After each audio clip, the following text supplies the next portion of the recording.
और मुझे लगता है कि अब ये नीतीश सरकार या एनडीए की जो सरकार यहाँ पे चल रही थी उसका पतन बहुत जल्द होगा और बहुत जल्द अब ये सरकार गिरेगी यहाँ पर। चिराग पासवान का बड़ा बयान, बिहार में कभी भी गिर सकती है नीतीश कुमार की सरकार, मध्यवर्ती चुनाव होने के पूरे आसार हैं। मुख्यमंत्री नीतीश कुमार समाज सुधार यात्रा के बहाने कर रहे हैं चुनाव की तैयारी।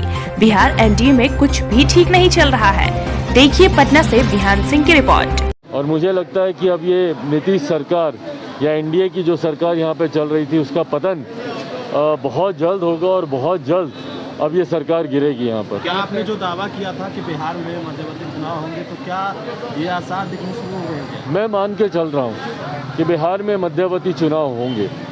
कोरोना की वजह से जो यात्रा मुख्यमंत्री जी की, जिस तथाकथित, मैं इसको तथाकथित ही बोलूँगा, समाज सुधार, क्योंकि मैं नहीं मानता कि बिहारियों को सुधारने के लिए मुख्यमंत्री जी को ऐसी किसी यात्रा पर निकलने की ज़रूरत है। बट बहरहाल जिस तथाकथित समाज सुधार यात्रा पर मुख्यमंत्री जी निकले थे, ऐसी यात्राओं पर अमूमन वो तभी निकलते हैं जब वो खुद चुनाव की तैयारियों में लगते हैं। वैसे हम लोग मुख्यमंत्री जी को बड़ी से बड़ी घटनाएं हो जाती हैं, हम लोगों ने आज तक कभी नहीं देखा कि मुख्यमंत्री नीतीश कुमार जी कहीं जाते हों या किसी परिवार से, पीड़ित परिवार से जहरीली शराब से, नालंदा में ही कितने लोग मर गए, उनका गृह जिला, पर आज तक हम लोगों ने मुख्यमंत्री को कहीं नहीं देखा कि वो कहीं आए जाएं।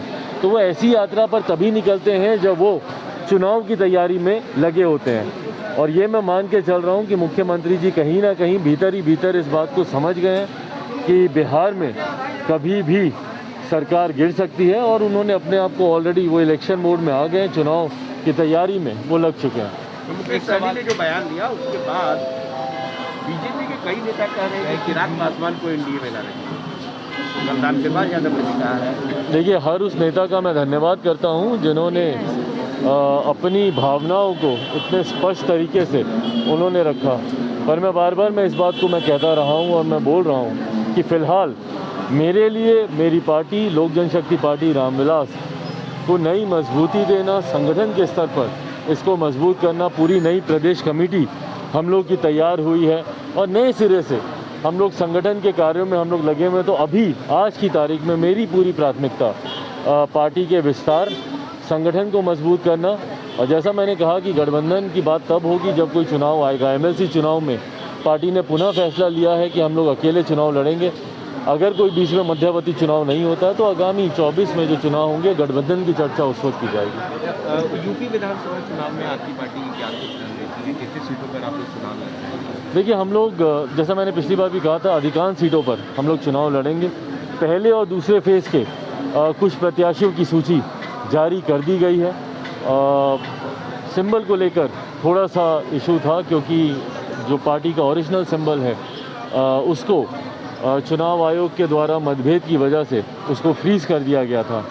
और अभी जो टेम्परेरी थोड़ा सा इशू था, क्योंकि जो पार्टी का ओरिजिनल सिंबल है उसको चुनाव आयोग के द्वारा मतभेद की वजह से उसको फ्रीज़ कर दिया गया था।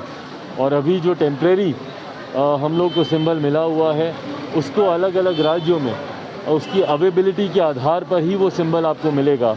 उत्तर प्रदेश में मौजूदा सिंबल उपलब्ध ना होने के कारण नए सिंबल को लेकर चर्चा चल रही थी। पर मुझे खुशी है इस बात की कि पार्टी का नाम लोक जनशक्ति पार्टी रामविलास, जिसके लिए हम लोगों ने सबसे ज़्यादा प्रयास किया था, तो नाम हम लोग के पास रहना चाहिए। मुझे खुशी है कि उसी नाम के साथ, लोक जनशक्ति पार्टी रामविलास के नाम के साथ ही उत्तर प्रदेश में हमारी पार्टी चुनाव में उतरेगी। क्या वहाँ गठबंधन भी करेंगे किसी के साथ? नहीं, वहाँ पे भी चुनाव पार्टी पूरी तरीके से अकेले लड़ रही है। पार्टी की वही सोच है कि पहले अपने जनाधार को हम लोग कंसोलिडेट करना चाहते हैं, पार्टी को हम लोग मजबूती देना चाहते हैं। गठबंधन में आपकी सीटें बहुत सीमित हो जाती हैं, तो जिस तरीके से हम लोग पार्टी का विस्तार चाहते हैं कि उत्तर प्रदेश, बिहार में जैसे अकेले चुनाव लड़कर पहली बार था कि लोक जनशक्ति पार्टी ने 137 सीटों पर चुनाव लड़ा, जिसकी वजह से पार्टी घर घर, गांव-गांव तक पहुंचने में, पार्टी के विचारों को पहुंचने में मदद मिली।